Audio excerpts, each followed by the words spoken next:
세무사님, 이번에 뉴스 보고 깜짝 놀랐잖아요. 요즘 교외에 있는 으리으리한 베이커리 카페들 국세청이 다 조사한다고 난리가 났는데 심지어 대통령까지 나서서 이거 문제 있는 거 아니냐라고 지적했다면서요. 아니 도대체 빵집에서 무슨 일이 벌어지고 있는 건가요? 네, 보신 그대로입니다. 최근에 국세청이 수도권 대형 베이커리 카페들의 전면적인 운영 실태 점검에 착수했습니다. 겉으로는 평화로운 빵집 같지만 이곳들이 가업상속 공제라는 제도를 악용해서 상속세를 한 푼도 안 내려는 탈세 통로로 쓰이고 있다는 지적이 잇따랐기 때문이죠. 하지만 뉴스만 보면 와, 부자들은 세금 안 내네?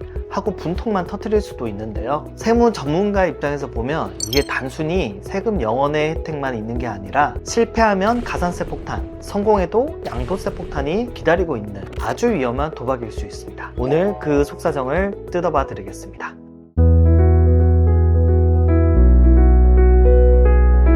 안녕하세요. 고소득 전문 세무사 로텍스 박준혁 세무사입니다. 세무사님, 아무리 그래도 세금을 아예 안 낸다는 게 말이 되나요, 이게? 뉴스에서 300억 딱 물려주는데 세금이 0원이라는데 아니 이게 세법상 가능한 계산인 건가요? 이게 이론적으로는 완벽하게 가능합니다. 국세청이 든 예시를 분석해 드리겠습니다. 만약 부모님이 서울 근교에 300억짜리 땅을 자녀에게 그냥 상속한다면 세금으로 약 136억 정도를 내야 되거든요. 거의 절반이 날아가는 거죠. 하지만 이 땅 위에 대형 베이커리 카페를 지어가지고 부모가 10년 이상 가업을 운영하고 자녀가 이를 물려받아서 5년 이상 잘 유지한다면 이야기가 달라집니다. 이거를 가업상속 공제라고 하는데요. 최대 600억까지 한도 내에서 전액 공제받을 수 있기 때문에 300억에 대한 상속세가 영원히 나올 수 있는 기적의 계산이 되는 거죠. 정부는 중소기업이 대를 이어서 장수하라고 만든 제도인데 자산가들은 이걸 부동산 승계의 우회로로 활용하고 있는 게 문제점입니다. 아, 그래서 뉴스에서 계속 베이커리를 강조했던 거군요. 그럼 세무사님, 커피만 파는 카페는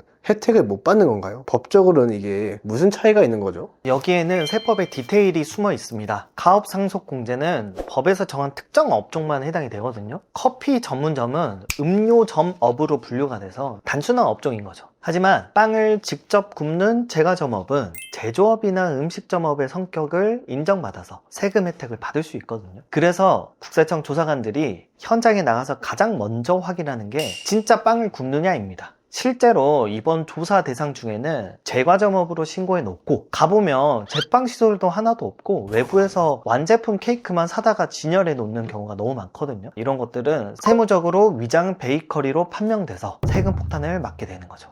사례들도 되게 구체적이라고 하더라고요. 뭐 84 할머니가 사장님인 경우도 있다던데 세무사님이 보시기에 이런 케이스들은 대체 무엇이 문제일까요? 네, 전문가 입장에서 보면 전형적인 명의신탁이나 가공사업의 징후들입니다. 이번 실태조사에서 포착된 사례들을 분석해 보면요. 첫째, 80세 어머니와 자녀가 공동 대표인 경우가 많습니다. 평생 이 베이커리 일한 경력이 없으신데 고령의 어머니가 갑자기 베이커리를 배워보겠다라고 수백 평짜리 부동산을 사면서 카페를 실제로 경영했을까요? 국세청은 이를 자녀에게 물려주기 위해 어머니의 이름만 빌린 것으로 의심합니다. 가업상속공제는 실제 경영이 필수 요건이거든요. 두 번째로 카페 마당에 있는 우리 집입니다. 건물은 60평인데 부지가 500평 넘는 곳이 있었는데요. 알고 보니 그 땅 안에 부부가 사는 전원주택이 있었습니다. 살림집 마당을 카페 부지라고 우겨서 사업용 자산으로 인정받으려다가 걸린 거죠. 이건 명백한 탈세 시도입니다. 세 번째,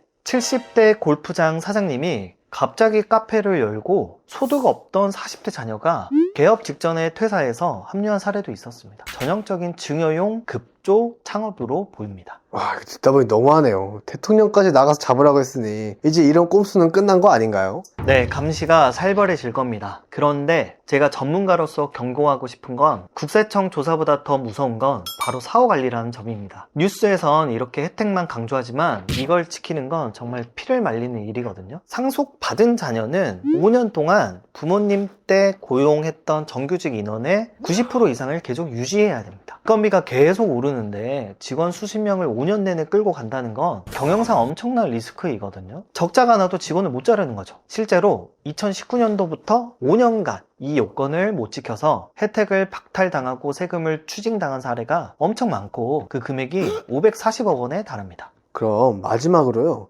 국세청 감시를 피하고 15년 고생해서 상속세 영화를 만들어졌다고 쳐볼게요. 그러면 진짜 승리자가 되는 건가요, 여기서? 여기서 많은 분들이 간과하는 결정적인 함정이 있습니다. 바로 양도소득세 2월 과세인데요. 상속세가 영원이 된다는 건 세금을 면제해 주는 게 아니라 나중으로 밀어주는 것에 가깝습니다. 나중에 자녀가 이 카페나 땅을 팔 때 양도소득세를 내야 하거든요. 이때 세금 계산의 기준이 되는 취득가액을 상속받은 시점의 가격이 아니라 부모님이 아주 예전에 샀던 헐값으로 적용을 합니다. 예를 들어서 부모님이 10억에 산 땅이 300억 원이 됐다면 나중에 팔 때 그 차익 290억 원에 대해서 최대 45% 양도세 폭탄이 나오게 됩니다. 결국 평생 빵집을 가업으로 운영할 게 아니라면 언젠가는 세금을 내야 한다는 뜻이죠. 실제로 이런 까다로운 조건들 때문에 전체 업종을 통틀어도 가업상속공제를 성공적으로 받은 건수는 2023년 기준 162건밖에 안 됩니다. 뉴스 보고 나도 해볼까 했다가는 큰일 날 수 있습니다. 이게 뉴스만 봤을 때는 와, 부자들은 좋겠다 하고 말았는데, 이게 말씀 들어보니까 그 뒤에 이렇게 눈치 싸움과 이게 무시무시한 세금 함정이 이렇게 숨어 있었네요. 맞습니다. 절세와 탈세는 종이 한 장 차이입니다. 이번 이슈를 계기로 진짜 가업을 잇는 분들만 혜택을 받고 꼼수는 사라졌으면 좋겠습니다. 오늘 내용이 도움이 되셨다면 구독과 좋아요 부탁드리고요. 다음에도 여러분들의 자산을 지키는 꿀팁으로 찾아오겠습니다. 감사합니다.